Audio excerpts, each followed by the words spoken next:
guys, here's the new project, 1966 Bertram 20. Picked this up a couple months ago and kind of forgot to tell you guys about it. Started doing a bunch of work to it, forgot to make videos about it, but anyways, I'm going to get us all caught up now. So here she is. She was in real rough shape when I got her. I'll post some pictures on here for you guys in the video, but as you can tell, started priming the boat, sanding it down. We've been using feather filled G2. There's a lot of bad pitting in the gel coat. Let's see if you can see all along there, the whole boat looked like that, and I was trying to sand it down, but with the dual action sander and 60 grit, it didn't want to do anything. I mean, it would just burn right through to the fiberglass or do nothing at all to the cracks. So I had to get this feather fill. It's kind of a mix of Bondo and I guess it's like a sprayable Bondo. So I've been shooting it out of an HVLP gun. But unfortunately, the hardener you put in sets off too quickly in the heat we've been having. And, you know, I get halfway through and all of a sudden it starts to harden up in the reservoir for the paint gun. So this side I got done pretty well. That's probably 2 coats of feather fill and then sanded and then feather filled and then sanded. So we're getting progress here. As you can see, there's still some cracks and pitting. I mean, there's a lot of work to do here. But then towards the top, it really started to harden up. So I just started slapping the stuff on by hand with gloves, of course, because it burns like hell, and just rubbed the feather fill all over. I got a lot more to do, but I ran out of the gallon that I had. So it's an ugly, messy, nasty process, but I think in the end it's going to be worth it. We're going to paint this boat the kind of that classic yacht colors of flag blue and red on the bottom. You can see here we had bottom paint on there. I sanded all the bottom paint off the bottom of the boat. Probably gave myself cancer in the process, but I did wear a respirator and got that sanded. So the bottom of the hull should be red when we're done.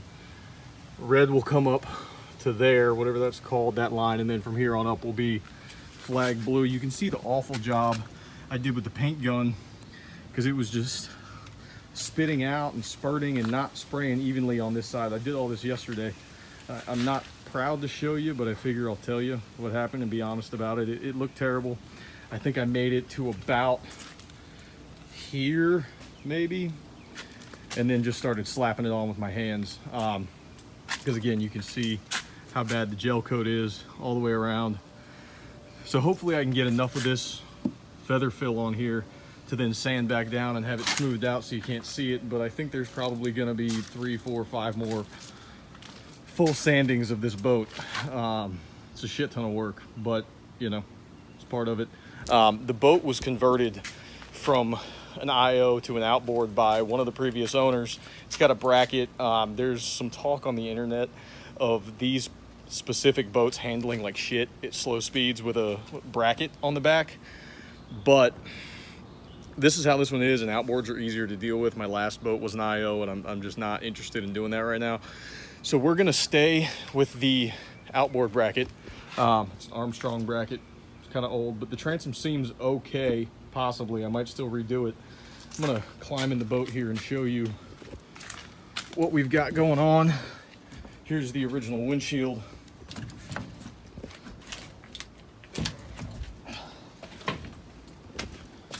All right, so the driver sits up here. Ton of space in this boat, as you can tell. Whoever did the outboard conversion, I believe, replaced the original fuel tank, which I believe was made of fiberglass, put in this aluminum one, which by dimensions I calculated it should be 65 gallons. But I don't know if you can see, there's water in there. These stringers are rotten, so they're gonna have to be replaced. Let me just show you guys how bad these stringers are here. You can see the knife just slides right into those stringers. obviously that's no bueno. So we're gonna cut the floor out. I got the circular saw. We will cut the floor the full length down and around. In here is a bait bucket or bait, whatever you want to call it. I don't fish, I don't know what this is called. I'm tempted to leave it and just turn it into a beer cooler for while we're riding around. But I don't know, that might stay. The transom I'm probably gonna redo while I'm at it. It doesn't look rotten, but you know, the whole boat looks like shit, so that's probably shitty too. I'm gonna leave this steering wheel and gauges if I can get these working, just because I love that old look. But yeah, this is the boat. I mean, obviously there's a ton more sanding to do. All those nasty cracks in the gel coat. You know, this boat has a lot to go, but I wanted to update you guys on the progress here and kind of show you what I've done with the feather fill. I'm gonna have to buy more of it. This stuff's kind of expensive, but it's not bad. It's about $100 a gallon. So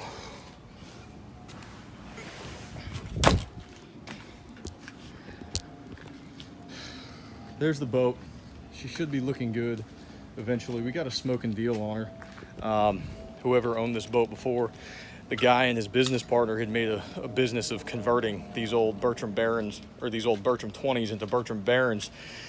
And unfortunately, the guy's business partner passed away unexpectedly, and he had you know, a few of these hulls laying around and just needed them off the property. So I was able to give the guy $500 and take her home. Obviously, the trailer is quite nice. We had a tire blowout on Alligator Alley coming back.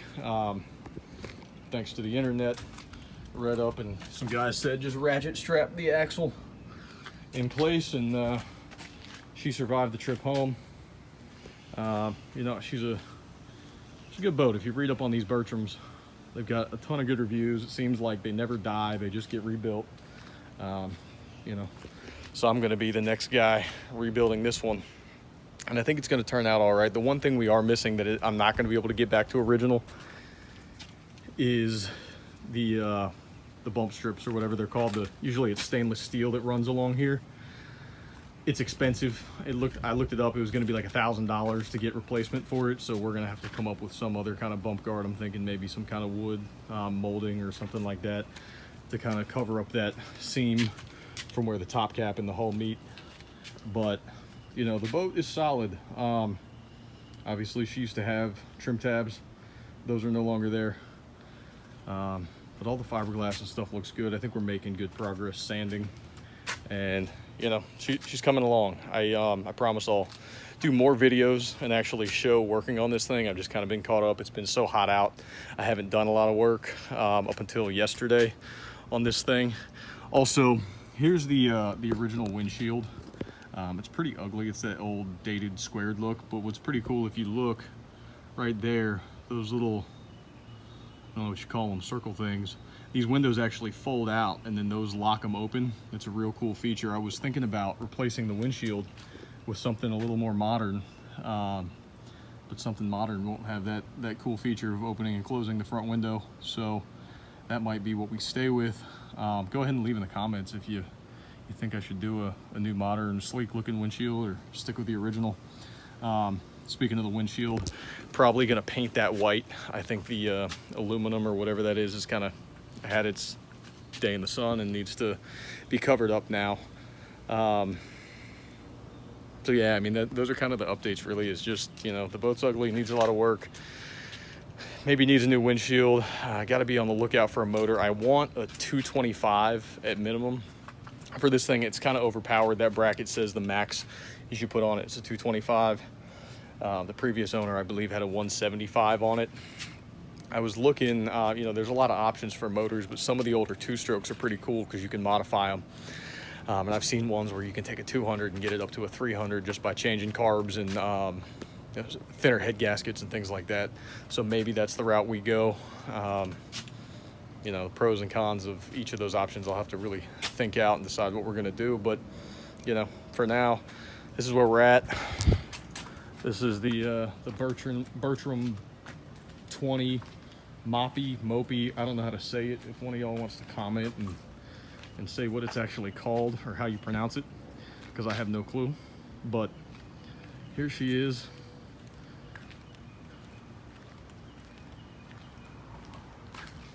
And yeah, I'll keep you guys updated on the progress. Thanks for watching the video, and if you could like and subscribe, that would be helpful. And you know, let me know if you like the videos. Thanks.